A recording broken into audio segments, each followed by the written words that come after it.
Assalamualaikum warahmatullahi wabarakatuh. Halo teman-teman semua. Selamat datang di podcast Suara Bijak. Tempat di mana kita mengobrol santai tetapi tetap berpikir secara kritis. Dan pastinya dengan tetap kayak anak muda yang sopan tapi berani ngomong. Yap, kali ini kita bakal bahas topik yang keren banget, yaitu kritik itu sayang, peran dan batasan kebebasan berpendapat. Baik, kita mulai dari dasar dulu ya. Menurut kalian kebebasan berpendapat itu apa sih? Menurut aku, kebebasan berpendapat itu hak kita buat ngomongin pendapat, ide, atau kritik terhadap sesuatu tanpa takut ditekan. Iya, tapi kadang orang salah paham. Dikiranya bebas berpendapat berarti boleh ngomong seenaknya. Padahal nggak gitu ya. Bener banget, dalam demokrasi, semua orang punya hak bicara, tapi juga punya tanggung jawab moral dan hukum. Undang-Undang 1945 pasal 28 menjamin kebebasan berpendapat, tapi pasal 28 ngasih batasan. Banget, dalam demokrasi, semua orang punya hak bicara, tapi juga punya tanggung jawab moral dan hukum. Undang-Undang 1945 pasal 28E menjamin kebebasan berpendapat, tapi pasal 28C ngasih batasan. Kita wajib menghormati hak orang lain dan taat pada hukum. Benar. Jadi, intinya bebas tapi beretika. Hak kita berakhir saat hak orang lain mulai berlaku. Nah, sekarang kita bahas inti dari tema ini. Kritik itu sayang. Menurut kalian, kenapa sih dibilang begitu? Karena kritik itu tanda peduli. Kalau kita nggak peduli, ngapain juga repot-repot ngasih masukan? Betul banget kamu. Misalnya nih, kita kritik pemerintah karena pelayanan publik lambat. Itu bukan benci, tapi peduli. Kita pengen mereka jadi lebih baik, lebih cepat, dan lebih tanggap. Atau contoh kecil aja, kayak teman kita sendiri. Kalau dia salah ngomong di grup, terus kita tegur, itu juga bentuk sayang kok. Kritik itu bisa jadi bentuk kasih sayang, bukan serangan. Iya, tapi cara penyampaiannya penting. Kadang niatnya bagus, tapi bahasanya suka bikin sakit hati. Nah, di situ tantangannya. Gimana biar kritik tetap keras, tapi tetap sopan?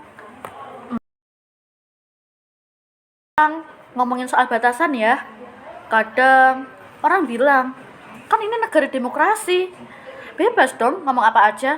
Padahal gak sesederhana itu, ya kan? Iya, di Indonesia ada aturan yang ngatur soal penyampaian pendapat.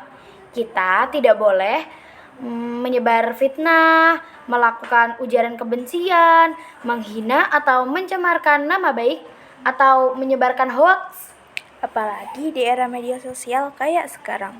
Satu postingan aja bisa viral dalam hitungan detik dan nyebar ke ribuan orang. Makanya penting banget buat pikir sebelum posting. Benar, kadang niatnya cuma bercanda, tapi bisa disalahartikan. Kritik boleh, tapi jangan sampai jadi kebencian atau penyerangan pribadi. Nah, kalau begitu gimana ya caranya biar kritik kita tetap bermanfaat dan gak menyinggung? Yang pertama, berdasarkan fakta dan data. Jangan asal ngomong. Kalau datanya jelas, orang juga pasti akan lebih percaya sama kita. Yang kedua, gunakan bahasa yang sopan dan logis. Kritik yang kasar justru bikin orang defensif, bukannya introspeksi. Yang ketiga, tujuannya harus jelas. Tanya diri sendiri, aku ngomong ini buat bantu atau buat nyindir. Dan yang keempat, buka ruang dialog. Kritik itu bukan Dan yang keempat, buka ruang dialog. Kritik itu bukan untuk menang-menangan, tetapi buat cari solusi bareng-bareng. Nah, kalimatnya bisa dimulai dengan menurut saya sebaiknya, atau mungkin akan lebih baik jika bla bla bla bla. Simple, tapi ngasih kesan bahwa kita mau diskusi, bukan mau marah-marah. Coba kita bandingin ya. Kalimat pertama, pemerintah bodoh banget, bikin aturan gak jelas. Bandingkan sama kebijakan ini, mungkin perlu dikaji ulang karena bisa menyulitkan masyarakat kecil. Dua-duanya kritik, tapi rasa dan dampaknya beda kan? Iya, bener banget.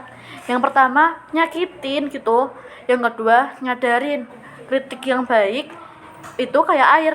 Dia bisa menembus batu tanpa bikin pecah.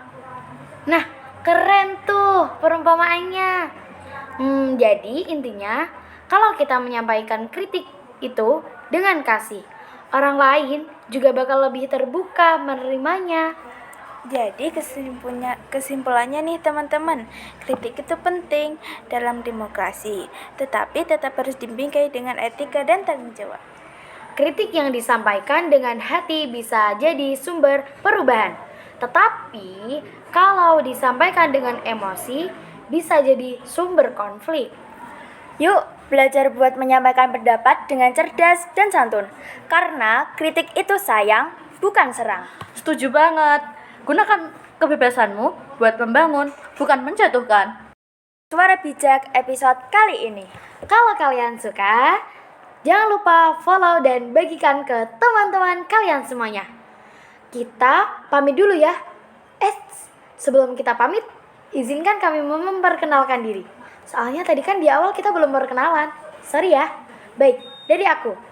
Perkenalkan, nama saya Afrida Lutfiana dari absen nomor 2. Saya Feby Nurramadani, absen 29.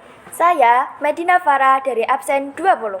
Saya Yuda Ajeng dari absen 16. Dari kita semua pamit undur diri ya. Sampai jumpa di episode selanjutnya. Tetap berpikir kritis, tapi jangan lupa dengan penuh kasih. Terima kasih. Wassalamualaikum warahmatullahi wabarakatuh. Bye-bye.